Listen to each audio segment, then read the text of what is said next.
Imagine a country where a prison sentence of 18 months has lasted 18 years, where a man spends 18 years in jail for trying to steal a coat, or is in prison for 11 years for stealing a mobile phone.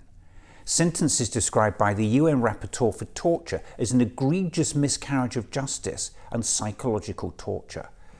It's unthinkable, isn't it? Well, sit down, because what I'm talking about is happening right now, today, in this country.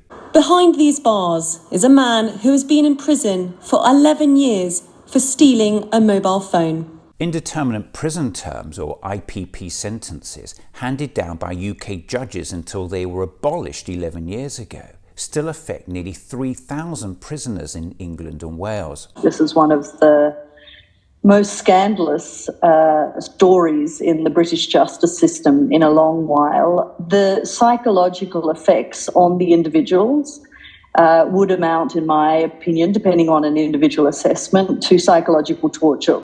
IPPs were designed to be given to serious offenders whose crimes didn't warrant a whole life sentence. The problem is IPPs were given out far more widely than initially anticipated, and in many cases they were given to people who had committed low-level crimes. I understand the issue of IPPP. The Justice Secretary himself has called that a stain on the conscience of the justice system, so it's wrong. Just think about this. Many people who were imprisoned for low-level crimes have now been left in prison indefinitely, with no sense of hope. And sadly, many end up taking their own lives. Well, I've got a letter that was given to me by an IPP prisoner at HMP Stockton, and it's called Black and Blue, and it describes his life before he went into prison. It's absolutely harrowing. But then it talks about the despair in his life since he's been inside with an IPP. And I have it by my desk at work, and it's one of those things that just reminds me of the challenges that are faced by this particular group of prisoners. And even once IPP prisoners are released, they're on licence for at least 10 years with strict conditions. IPPs have had widespread condemnation, including from David Blunkett, the Labour Home Secretary who introduced them, who now believes they were an enormous mistake. In terms of the families that are watching, what would you say to them about your role in this? Well, I would say that I implemented what I believed was necessary to safeguard the public. But you got it wrong. And I regret very much that we were not clearer in terms of the criteria laid down, tougher in terms of saying what the judges should or should not do. In 2022, the Justice Committee found IPP sentences to be irredeemably flawed and called for a comprehensive resentencing programme. But the government has so far rejected that proposal. No one should be spending 11 years in prison for stealing a mobile phone or trying to steal a coat.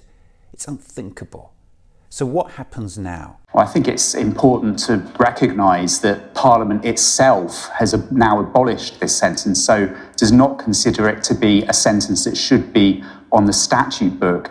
And many people who received an IPP during the time it was in existence, if they had received the equivalent determinate sentence for the crime that they had committed, they would have been out of prison years ago. But for them now, they still remain in prison many, many years over the expiry of their original tariff. Bob Neill, the chair of the Justice Committee, has put down an amendment to the Victims and Prisoners Bill, bringing forward that principal recommendation from the IPP report for the resentencing of IPP prisoners. We think with the UN's intervention, it is now the right time for the government to give very serious consideration to that recommendation. MPs are putting forward an amendment in the forthcoming Victims and Prisoners Bill calling for IPP prisoners to be resentenced. The question now is, will Justice Secretary Alex Chalk, who has himself described IPPs as a stain on our justice system, do the right thing and back it?